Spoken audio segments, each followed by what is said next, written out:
Assalamualaikum warahmatullahi wabarakatuh. Perkenalkan, nama saya Ferdi Fernando, NPM 235200027. Di sini saya akan mengerjakan tugas proyek mata kuliah Sistem Hidrolik. Dosen pengampu Ibu Nur Laila Rajabia, SPD, MSc. Nah, sesuai dengan nama mata kuliahnya, hidrolik itu menggunakan fluida, kalau pneumatik itu menggunakan angin. Nah, di sini saya mengambil hidrolik, yaitu menggunakan fluida, yaitu kren hidrolik sederhana berbasis sistem syringe atau suntian yang lebih familiar sama kita. Nah, itu saja. Nah, yang latar belakangi laporan saya itu, yang pertama, kren adalah alat berat vital dalam konstruksi dan industri. Itu mengangkat, menurunkan, dan memindahkan beban. Kemudian yang kedua, teknologi utama kren modern, sistem hidrolik berbasis hukum Pascal. Kemudian yang ketiga, prinsip tekanan dan fluida tertutup diteruskan sama besar ke segala arah. Kemudian yang keempat, untuk memahami prinsip secara konkret, dibuat miniatur kren hidrolik dari kardus sederhana ini.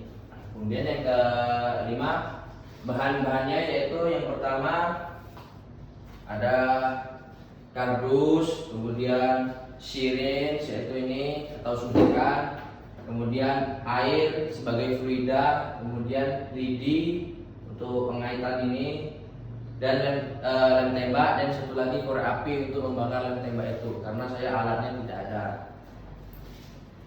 Kemudian yang kedua, rumusan masalah saya ada 4. Yang pertama, bagaimana prinsip syringe diterapkan pada kren skala mini. Kemudian yang kedua, bagaimana desain konstruksi dari bahan sederhana agar optimal. Kemudian yang ketiga, bagaimana analisis hukum Pascal bekerja pada sistem syringe. Dan yang keempat, apa faktor yang mempengaruhi kemampuan angkat kren. Nah, kemudian tujuan penelitian saya mendemonstrasikan hukum Pascal dalam sistem hidrolik sederhana. Kemudian yang kedua, merancang miniaturkan fungsional dari bahan sederhana. Kemudian menganalisis cara kerja sistem hidrolik pada kren rakitan. Dan yang terakhir, mendokumentasikan proses sebagai referensi ilmiah edukatif. Kemudian pengertian kren. Kren atau derek adalah alat berat untuk mengangkat, menurunkan, dan memindahkan beban berat dalam berkonstruksi, manufaktur, dan berbagai industri lainnya. Dan namanya berasal dari burung bangau karena bentuk lengannya yang panjang. Kemudian boom, lengan derek yang menjulur untuk menjangkau area kerja. Kemudian aktuator, sistem penggerak hidrolik atau elektrik. Ya, hook, pengait di ujung tali atau rantai untuk mengaitkan beban. Atau ini saya menggunakan karet gelang. Dan rangka, ini tadi menggunakan kardus rangkanya. Aplikasi yaitu untuk konstruksi gedung, pelabuhan, pertambangan, gelar kapal, dan SAR. Kemudian hukum Pascal dan sistem hidrolik. Tekanan yang diberikan pada fluida tertutup akan diteruskan sama besar ke segala arah.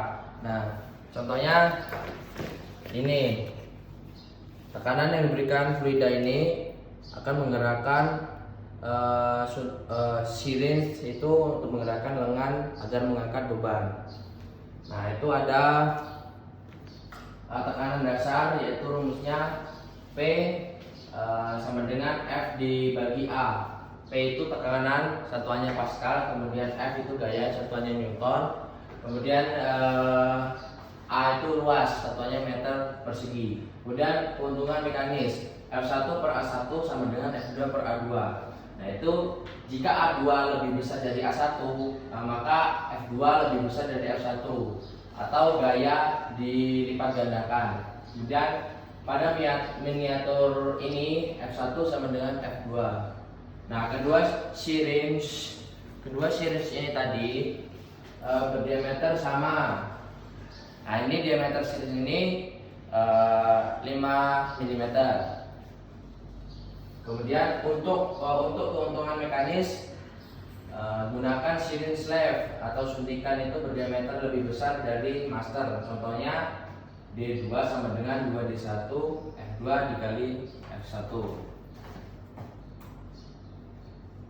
Nah, ini komponen kraniator yang ada lengan kardus berlapis. Fungsinya itu lengan kren yang bergerak naik turun ini tadi. Kemudian silver hidrolik, ya ini suntikannya tadi saya menggunakan Frida, ini berwarna agak kecoklatan. Itu transmisi tekanan Frida untuk menggerakkan lengan tadi.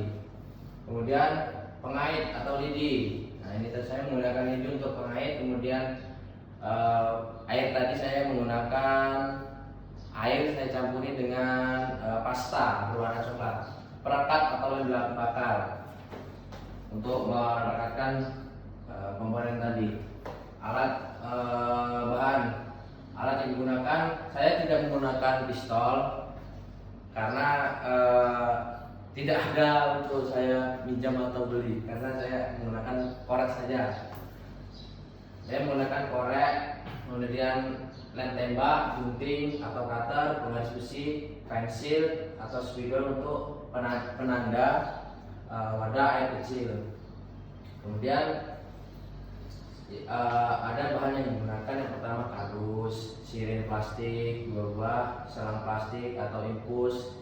Ini saya menggunakan selang infus, kemudian lidi dan lem bakar.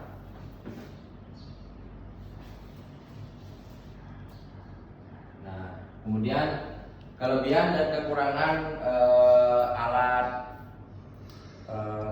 kren miniatur saya ini, yang pertama edukatif, media belajar buku pascal yang efektif dan konkret. Kemudian ekonomis, bahan murah, sebagian dari daur ulang. Yang ketiga, ramah lingkungan, kardus bekas plus air, tidak beracun. Kemudian mudah dibuat, tidak butuh keahlian atau peralatan khusus. Dan yang terakhir, fungsional, benar-benar dapat mengangkat beban kecil. Contohnya